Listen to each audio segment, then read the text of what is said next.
चलिए पहला क्वेश्चन हम देखने जा रहे हैं। फर्स्ट क्वेश्चन में आपसे कह रहा है कि the length of the potentiometer wire is 1200 centimetre and it carries a current of 60 milli amperes. ठीक है, सो अगर हम पोटेंशियोमीटर की बात कर रहे हैं तो सपोज कीजिए यहां से लेके यहां तक, ये मैं डिस्टेंस ए बी पकड़ लेता हूं, ये आपके पोटेंशियोमीटर की वायर है और इस पोटेंशियोमीटर की वायर के साथ आप एक मेन बैटरी कनेक्ट करेंगे इस तरह से, और इस बैटरी के साथ आप एक रियोस्टैट कनेक्ट करेंगे। ये आपकी मेन बैटरी हो गई, इसको आप ई नाम दे दीजिए और इस तरह से आपने कनेक्ट कर दिया। ये जो चीज आप देख रहे हैं यहाँ पे ए बी, ये वायर है जिसकी लेंथ हम एल पकड़ रहे हैं और ये लेंथ आपको क्वेश्चन में 1200 सेंटीमीटर दिया हुआ है। ठीक है, ये सेटअप को पोटेंशियोमीटर हम कहते हैं और इस वायर में से जो करंट फ्लो हो रहा है, I take that current as I A B because it's flowing through A B, this is given as 60 milli ampere. ये दो चीजें आपको पहले से दी हुई है। अगली चीज वो क्या बोल रहा है, for a cell of EMF 5 volts and internal resistance 20 ohms. So हम एक सेल कनेक्ट करेंगे यहां पे पोटेंशियोमीटर के साथ। Let's connect a cell like this.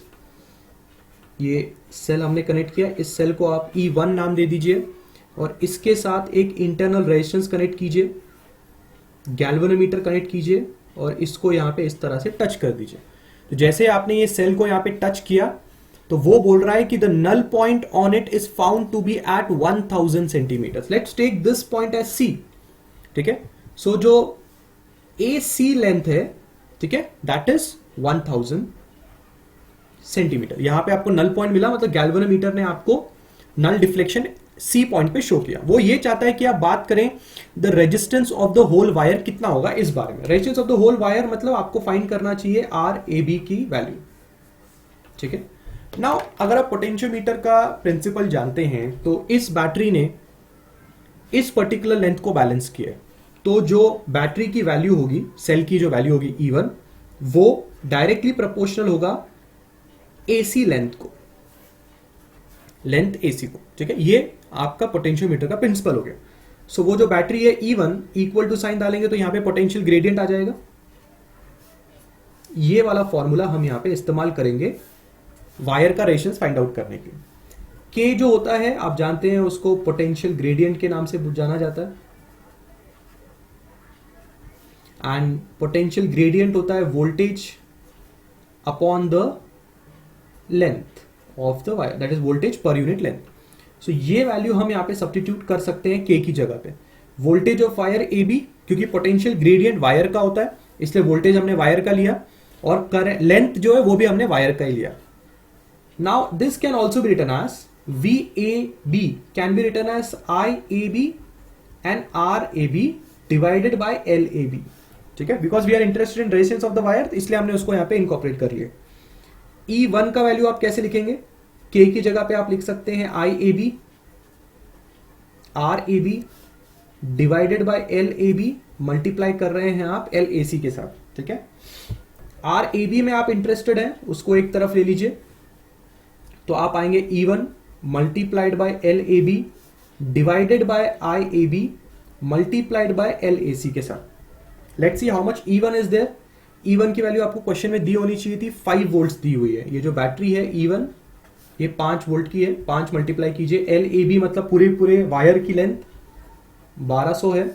IAB भी आपको दिया हुआ है 60 into 10 to the power -3 milli है एंड द बैलेंसिंग लेंथ है that is given out to be 1000। यहां से ये सब कैंसिल हो जाएगा, this will come out to be 100 ohms. ये आपके वायर का रेजिस्टेंस हो जाएगा। आई होप आपको ये समझ में आ रहा है क्वेश्चन। सेकंड क्वेश्चन हम देखने जा रहे हैं। LCR circuit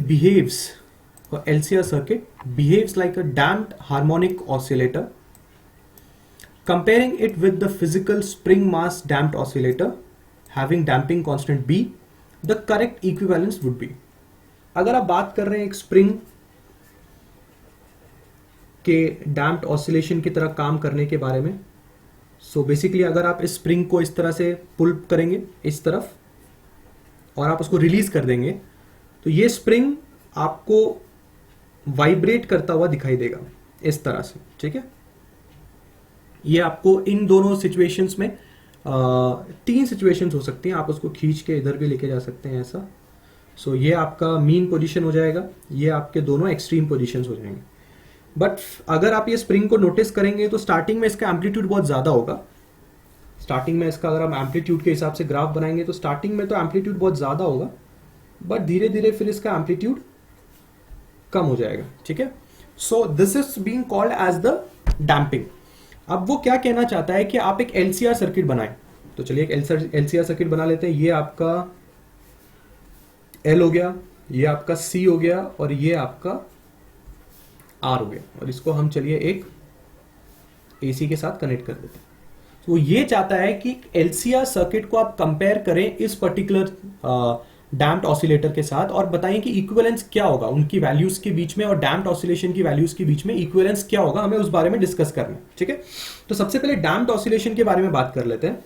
डैम्प्ड ऑसिलेशन में जो भी आपके पास फोर्स होती है, नेट फोर्स, वो लिखा जा सकता है kx प्लस bv के बराबर। ठीक है, now what is kx? that k is called as the spring constant, b is called as the damping constant जो आप पहले देख रहे हैं, x आपका डिस्प्लेसमेंट है, v आपकी वेलोसिटी है।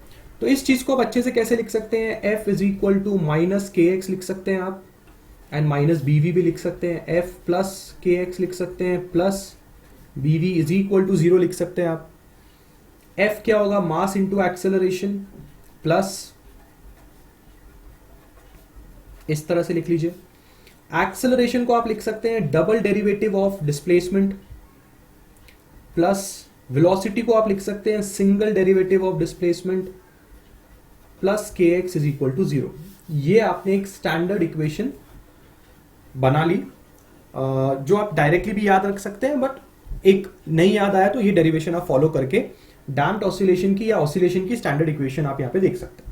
अब इस इक्वेशन को क्यों ना हम कंपेयर करेंगे एलसीआर के साथ। तो एलसीआर में अगर ये तीनों सीरीज में कनेक्टेड है तो सबसे पहली चीज जो मुझे समझ में आ चुकी है वो ये है कि यहां पे जो वोल्टेज होगा दैट इज VL, यहां पे जो वोल्टेज होगा दैट्स VC, और यहां पे जो वोल्टेज होगा दैट्स VR, वो डिफरेंट डिफरेंट होंगे बिकॉज सीरीज में वोल्टेज डिवाइड हो जाता है।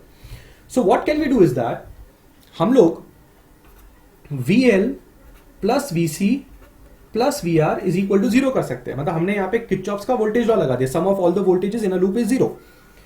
अब what will be the voltage across the inductor. अब इंडक्टर के अक्रॉस का जो वोल्टेज होता है उसको लिखा जाता है L di/dt। ठीक है, so let's write this L di/dt। Now what is the voltage across a capacitor, V is equal to Q by C, या Q is equal to CV, आपने फॉर्मूला कभी ना कभी सुना होगा। तो यहां पे हम लिख सकते हैं Q by C। Now what will be the voltage across a resistor, register के सिंपल रहेगा, ओम्स लॉ लगाइए, current into register that will be 0। अब इस चीज को थोड़ा हम अच्छी तरह से लिखेंगे ताकि हमको मैचिंग के काम आ जाए। L हो जाएगा d/dt, करंट, करंट को हम लोग लिख सकते हैं क्या, dq/dt। सो पहले से d/dt था, यहां पे हमने करंट को dq/dt लिख दिया, प्लस इस वाले टर्म को पहले लिख लेते हैं I इंटू आर, आई को वापस हम लिखेंगे dq/dt इंटू आप r लिख लीजिए, plus q/c is equal to 0। ठीक है, अब इस चीज को वापस ठीक से कैसे लिखा जा सकता है, L d square q/dt plus r dq/dt plus q/c is equal to 0। अब इन दोनों को हमको अगर कंपेयर करना पड़े, ठीक है, तो हमको फाइनल आंसर मिल सकता है। एग्जाम्पल के तौर पे यहां पे L और M आप देख सकते हैं सिमिलर बिहेव कर रहे हैं, और यहां पे d square by D Q का डबल डेरिवेटिव, Q का डबल डेरिवेटिव हो रहा है, यहां पे डिस्प्लेसमेंट का डबल डेरिवेटिव हो रहा है। ठीक है, इसका मतलब L can be taken as M, मतलब inductance can be taken as the mass. इसको कंपेयर करते हैं, यहां पे dq/dt है, यहां पे dx/dt है, इसका मतलब रजिस्टर इज बीइंग, रजिस्टर जो है वो डैम्पिंग कांस्टेंट का रोल प्ले कर रहा है। इसका मतलब हमको और एक चीज मिल गई कि R जो है वो रोल प्ले कर रहा है B का। यहां पे बिल्कुल ध्यान से देखिए, क्योंकि हम Q को X से रिलेट कर रहे हैं, तो अगर Q यहां पे X है तो K की वैल्यू 1/C आएगी या C की वैल्यू 1/K आएगी। ठीक है, K की वैल्यू या तो 1/C आएगी या C की वैल्यू 1/K आएगी। तो हम लोग यहां पे C की वैल्यू लिख लेते हैं 1/K। तो अगर ये तीन चीज अगर आप नोटिस करेंगे तो मैच हो रहा है किसके साथ, एल एम का रोल प्ले कर रहा है, सी 1/k का रोल प्ले कर रहा है और आर बी का रोल प्ले कर रहा है। इसका correct answer here is the third one. आज का अगला क्वेश्चन हम देखने जा रहे हैं। A planar loop of wire rotates in a uniform magnetic field initially at t is equal to 0 the plane of the loop is perpendicular to the magnetic field. ठीक है, सो हम लोग एक प्लेनर लूप के बारे में बात कर रहे हैं। ये आपका प्लेनर लूप होगा, हम इसको नाम दे सकते हैं ए बी सी डी। ये लूप मैग्नेटिक फील्ड को इनिशियली परपेंडिकुलर था। ठीक है, सो अगर ये लूप मैग्नेटिक फील्ड को इनिशियली परपेंडिकुलर है तो सपोज कीजिए यहां पे आपके पास नॉर्थ पोल है, यहां पे आपके पास साउथ पोल है और इस तरह से आपकी magnetic field from north to south जा रही है। ठीक है, सो इनिशियली ये जो लूप था ये मैग्नेटिक फील्ड को परपेंडिकुलर है, मतलब ये लूप अब इस तरह से है। मैं आपको इस साइड व्यू दिखा रहा हूं, हो सकता है यहां पे B हो और यहां पे C हो, तो आप नीचे की तरफ इमेजिन कर सकते हैं कि A और B होगा। तो आपको सामने से सिर्फ BC क्यों दिखाई दे रहा है, क्योंकि लूप एकदम परपेंडिकुलर है आपकी मैग्नेटिक फील्ड को। आप इमेजिन इसको इस तरह से कर सकते हैं कि ये इस तरह का लूप था, ये हमारा लूप है total ABCD, A B C और D। अब आपका लूप मैग्नेटिक फील्ड में इस तरह से है। सो आपका लूप मैग्नेटिक फील्ड को एग्जैक्टली परपेंडिकुलर है। नेक्स्ट में वो क्या बोल रहा है आपको, if it rotates with a period of 10 seconds. ठीक है, मतलब उसने आपको टाइम पीरियड दे दिया है कितने का, 10 सेकेंड्स का टाइम पीरियड आपको दे दिया है। About an axis in its plane, about an axis in its plane, then the magnitude of induced EMF will be maximum and minimum respectively at. हमको इंड्यूस्ड ईएमएफ की वैल्यू कब maximum होगी और कब मिनिमम होगी वो टाइम बताना है। ठीक है, सबसे पहली बात तो हमें यह समझना पड़ेगा कि यहां पे जो इंड्यूस्ड ईएमएफ आएगा उसका वेरिएशन साइन के साथ होने वाला है कि कॉस के साथ होने वाला है। अगर हम जानते हैं जो फाई यहां पे बदलेगा उसका फॉर्मूला होता है बी ए कॉस थीटा, ये आपका फ्लक्स का फॉर्मूला है। पर induced EMF is minus d phi by d t, तो ये minus d by d t हो जाएगा बी ए कॉस थीटा। इसका मतलब आप लिख सकते हैं बी ए बाहर और सिर्फ डेरिवेटिव होगा इसका, तो that will come out to be sine theta.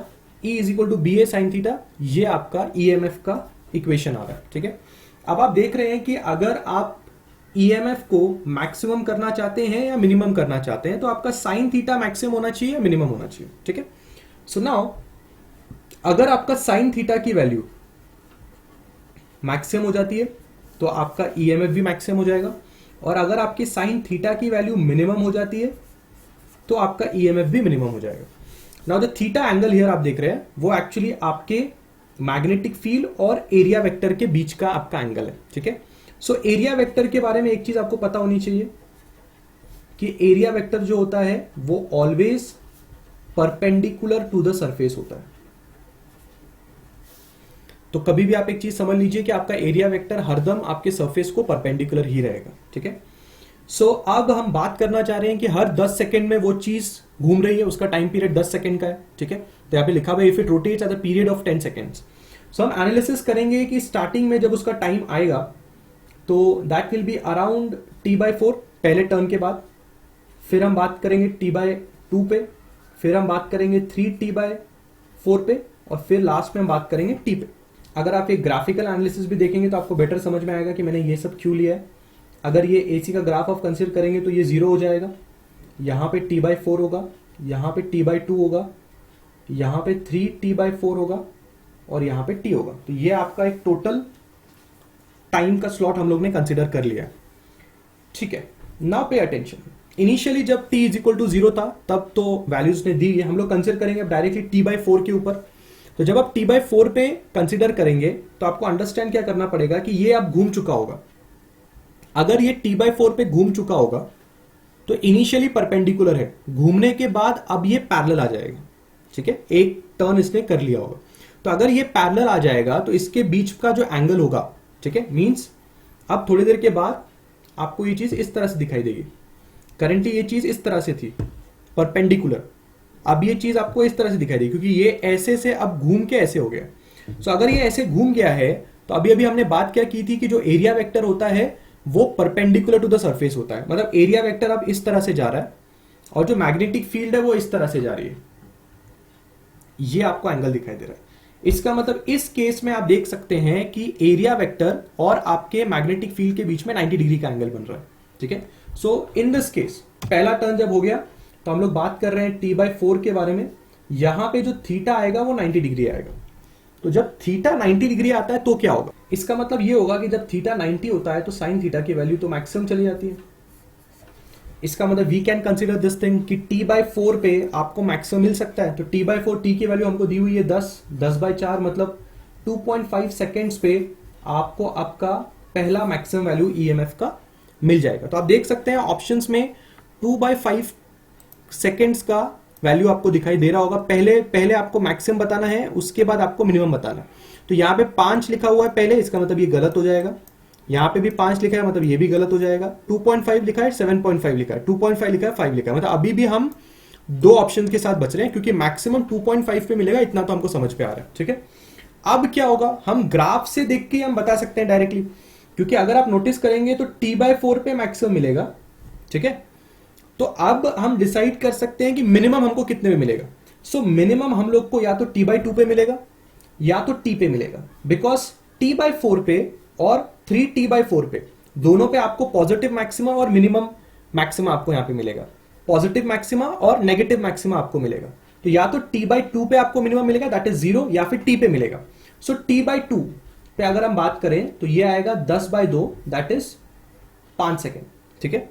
तो 5 सेकेंड पे अगर आप बात करेंगे तो 5 सेकेंड ये आपका ईएमएफ का मिनिमम वैल्यू हो जाएगा, जिससे आप देख सकते हैं कि आपका ऑप्शन नंबर 4 जो है वो सही जा रहा है। ग्राफिकल से आपने देख लिया कि आपका फोर्थ आंसर बिल्कुल सही आ रहा है। बट अगर आप नोटिस करेंगे तो अभी हम इसको इस तरह से भी दिखा सकते हैं कि पहले ये ऐसे था इनिशियल कंडीशन में, अब ये घूम के ऐसे हुआ, दिस इज योर t/4। अब एक और बार हम घुमाएंगे इसको इस तरह से, तो ये हो जाएगा आपका अब t/2। सो वापस रिपीट करता हूं, इनिशियली आपका इस तरह से था, परपेंडिकुलर क्वेश्चन में मेंशन किया हुआ है, फिर इसने एक बार राउंड किया, ये आपका t/4 पे हमने सॉल्व किया, और एक बार आप उसको इस तरह से घुमाएंगे तो अब ये आपका t/2 पे आ जाएगा। अब जरा बिल्कुल ध्यान से देखिए, आपका एरिया वेक्टर आपके सरफेस को परपेंडिकुलर जा रहा है और आपका मैग्नेटिक फील्ड वेक्टर भी इसी तरफ जा रहा है। तो एरिया वेक्टर और मैग्नेटिक फील्ड वेक्टर दोनों एक दूसरे को पैरेलल आ रहे हैं। अगर एरिया वेक्टर और मैग्नेटिक फील्ड वेक्टर दोनों एक दूसरे को पैरेलल आ रहे हैं, इसका मतलब क्या होगा कि आपका जो थीटा होगा वो आपका 0 डिग्रीज हो जाएगा, ठीक है। मतलब t/2 पे थीटा आपका 0 डिग्रीज आ रहा है। तो कॉमन सेंस वाली बात है, अगर थीटा 0 डिग्रीज आ रहा है तो साइन की जो वैल्यू हो जाएगी, साइन थीटा की वैल्यू वो तो मिनिमम ही आनी है। जैसे मैंने पहले से यहां से ही कर लिया, ग्राफ से देख के करेंगे तो भी चलेगा। और अगर आप इस चीज से उसको इमेजिन कर पा रहे हैं कि वो पहले ऐसा था, फिर ऐसे होगा, फिर ऐसे होगा, इस इमेजिनेशन से कर पा रहे हैं तो भी बेटर होगा। सो 5 सेकेंड पे आपको मिनिमम वैल्यू मिलेगी और 2.5 सेकेंड्स पे आपको मैक्सिमम वैल्यू मिलेगी।